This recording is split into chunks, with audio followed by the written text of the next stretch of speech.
Chapter 11. A full circle farewell and a new beginning. The final days of the trip were a whirlwind of emotion, a bittersweet countdown to their departure. The K-pop concert was a blast, and it took the whole next morning for their voices to recover. Mina's grandmother, normally docile and reserved, even managed to let out thunderous applause multiple times. Their last major excursion was to the DMZ, a sobering and powerful conclusion to their journey. Mina stood on the observation deck, looking out at the vast, empty expanse that separated two nations. She wished for a day where she could roam all of Korea, a unified land where her ancestors had once walked without barriers. The sense of homesickness was a quiet ache in all their chests. A feeling of wanting to be pulled back to the comfort and familiarity of their lives started to take root. They spent their last afternoon over a quiet meal, then shared snacks at a 4D theater in Yongsan. For their final night, they made their way to Insadong, the same neighborhood where Sarah and David had come all those years ago. They browsed the shops, buying lots of small souvenirs for friends and family, and then Mina led them to a quiet shop tucked away on a side street. It was the same exact vendor's shop where her parents had bought the fan and the hanbok 13 years prior. Amazingly, the vendor, a kind-faced man with laugh lines around his eyes, instantly recognized Sarah. He looked at Mina, then back at Sarah and Maya. "The little dragon has returned and is a young woman now," he exclaimed. Sarah tilted her face sideways in confusion, as did Mina. "I have not forgotten you. We had a long talk about the hanbok and the fan, about how you were adopting a child from Korea. We spoke of how children often have identity problems around the ages of 11 and 12, and you said you would buy the hanbok for a 12-year-old and save it for her. You were spot on." He shook his head in amazement, a luminous memory in his eyes. He then looked at Mina. "You must keep and cherish that hanbok for the rest of your life." It was a powerful full-circle moment, a validation of Sarah and David's love and foresight. He then offered Mina her choice of any souvenir as a complimentary gift.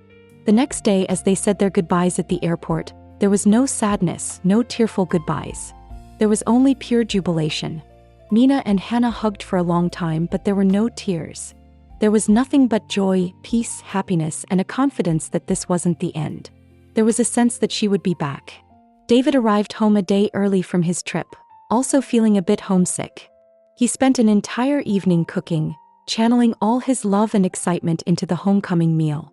He made steaks, baked potatoes, corn on the cob mac and cheese, and a homemade cream cheese pie. When he went to the airport to pick them up, the reunion was loud and joyous. They returned to a feast and spent the rest of the night sharing stories. The talks were filled with wild tales, laughter, and the quiet satisfaction of being a family again. After sharing their adventures, David brought up his new project. He was holding his phone, the text from the other dad still making him smile. He had taken initiative and posted in some local chat groups about fellow midlife dads wanting to start a band. The response was almost instant. "So, about this band," he said, looking at Mina. "We need a name and a logo. It has to be something that makes fun of us for being old and out of our prime." Mina, ever the artist, grabbed a pen and a napkin. "I have an idea," she said, her eyes lighting up. "We can call the band Midlife Crisis." "I love it," Sarah said, laughing. "It's perfect." "But wait," David said, holding up a hand. "I had a few other ideas I jotted down. What do you all think of the Dad Bods, Suburban Legends, Fossil Fuel, the Grain Grungers, Caffeine and Carpool, or the Back Pain Boys?" Maya and Sarah groaned in playful protest, but Mina shook her head, a smile on her face. "No, Dad. Midlife Crisis is the winner. It's so honest and self-deprecating, like you are a part of the joke." All right, David conceded, grinning. "Midlife Crisis it is. Now for the logo. What do you have in mind?" Mina began to sketch on the napkin, the pen flying across the paper. "I'm thinking of a sun setting halfway in the sky and stars starting to rise. It represents you being in the middle of your lives, over the hill, but with new dreams and passions on the horizon."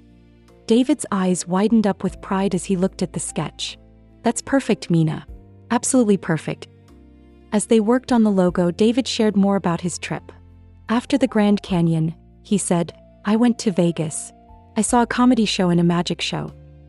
He looked at Mina, a special warmth in his gaze. "The magician was incredible, but all I could think about was you.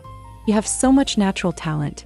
It made me realize that we need to do more things as a family, all of us together." Las Vegas would be the perfect spot. There's a show for everyone, and it's a way for us to share a part of my journey with all of you." The family immediately loved the idea, and they spent the rest of the night planning their next adventure, a trip that would bring them even closer together.